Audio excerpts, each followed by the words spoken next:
കൊടുങ്കാറ്റിനെ ശാന്തമാക്കുന്നു. യേശു തോണിയിൽ കയറിയപ്പോൾ ശിഷ്യന്മാർ അവനെ അനുഗമിച്ചു. കടലിൽ ഉഗ്രമായ കൊടുങ്കാറ്റുണ്ടായി. തോണി മുങ്ങത്തക്ക വിധം തിരമാലകൾ ഉയർന്നു. അവൻ ഉറങ്ങുകയായിരുന്നു.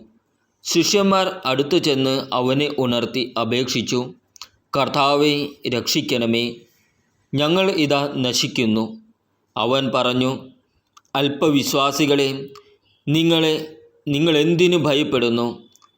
അവൻ എഴുന്നേറ്റ് കാറ്റിനെയും കടലിനെയും ശാസിച്ചു. വലിയ ശാന്തതയുണ്ടായി. അവർ ആശ്ചര്യപ്പെട്ടു പറഞ്ഞു, "ഇവൻ ആര്? കാറ്റും കടലും പോലും ഇവനെ അനുസരിക്കുന്നുവല്ലോ." നമ്മുടെ കർത്താവായ യേശു മിശിഹായ്ക്കും സ്തുതി. ക്രിസ്തുവിലുള്ള പ്രിയപ്പെട്ട സഹോദര സഹോദരന്മാരെ, ഇന്നത്തെ സുവിശേഷ പ്രതിഫലനം